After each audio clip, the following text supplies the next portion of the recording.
शंकर बहुत गरीब आदमी था। गांव पर काम नहीं मिलने के कारण घर परिवार का खर्चा चलाना बहुत मुश्किल हो गया था। शंकर की पत्नी कभी-कभी दूसरों के खेतों में मजदूरी कर लेती थी, जिससे खाने के लिए चावल और गेहूं हो जाता था।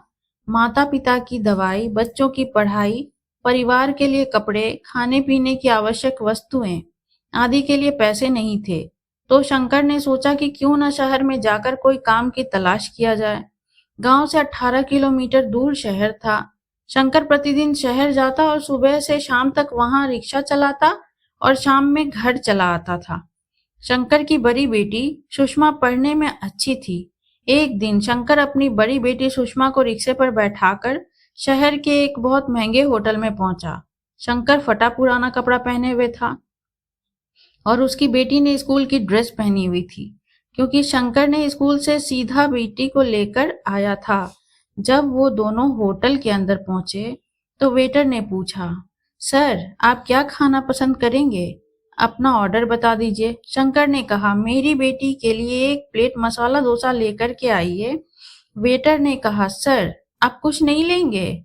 आपने अपने लिए कुछ बताया नहीं, मैं आपके लिए कुछ लेकर आऊं? शंकर ने कहा, मेरे लिए कुछ नहीं लेकर आना।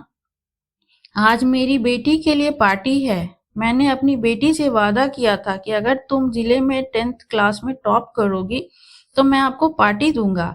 सबसे महंगे होटल में मैं आपको मसाला डोसा खिलाऊंगा, तो आप बस बच्ची के लिए ले आएं।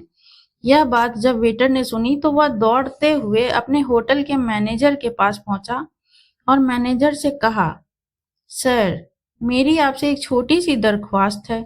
आप मेरी सैलरी में से पैसे काट लेना, लेकिन आज मैं चाहता हूँ जो बच्ची उस टेबल पर बैठी है अपने पिता के साथ, उस पिता को भी एक प्लेट मसाला डोसा खिलाई जाए। उस बच्ची ने पूरे जिले में टॉप किया है। सर वो गरीब पिता हैं, ज्यादा पैसे नहीं होंगे, इसलिए कह रहे हैं कि सिर्फ बच्ची के लिए ले आओ। तो सर मैं चाहता हूँ कि मेरी तरफ से उन्हें भी मसाला डोसा खिलाई जाए। होटल के मालिक ने जब यह बात सुनी तो कहने लगा, अरे क्या बात कर रहे हो छोटी सी, तुम उस पिता के लिए भी मसाला डोसा लेकर के आओ और उस लड़की के लिए भी। पैसे मत लेना और 2-3 किलो मिठाई के डिब्बे भी साथ ले आओ और उनसे कहना कि पार्टी जो है यह होटल की तरफ से है। हमारी बेटी ने पूरे जिले में टॉप किया है। उनसे कहना कि पूरे मोहल्ले में मिठाई बांटिए और जश्न मनाइए, चिंता मत कीजिए। जब ये बात होटल के मालिक ने कही तो वेटर खुश हो गया और उसने कहा, क्या बात है, कितने अच्छे मालिक के यहाँ मैं नौकरी कर रहा हूँ। जब वेटर 2 प्लेट मसाला डोसा लेकर पहुंचा तो यह देखकर शंकर चौंक गए और बोले, मैंने तो सिर्फ एक ही प्लेट मसाला डोसा मंगाई थी, इन सबको लेने के लिए मेरे पास तो पैसे नहीं है। वेटर ने कहा, क्या सर शर्मिंदा मत कीजिए, यह हमारी तरफ से है। यह बेटी आप ही की नहीं, हमारी भी बेटी है, जिसने पूरे जिले में टॉप किया है। यह मिठाई के डिब्बे हैं, आप इन्हें लेकर के जाइए और जश्न मनाइए। पिता और पुत्री खुश होकर मसाला डोसा खाया और वहां से मिठाई के डिब्बे लेकर चले गए। कई साल बीत गए और शंकर की बड़ी बेटी सुषमा ने इतने साल कड़ी मेहनत की और यूपीएससी तैयारी करके एसपी बन गई। किस्मत थी ऊपर वाले की, या कहा जा सकता है करिश्मा था ऊपर वाले का ही। उसी शहर में उसका आना हुआ। उनके द्वारा सूचना पहुंचा दी गई कि एसपी मैडम आने वाली हैं और होटल में खाना खाने वाली हैं। एसपी मैडम की आने की खबर मिलते ही उस गांव के सभी लोग एसपी मैडम को देखने के लिए वहां पहुंच गए। किसी को इस बात का बिल्कुल भी अंदाजा नहीं था कि ये वही पिता और बेटी हैं।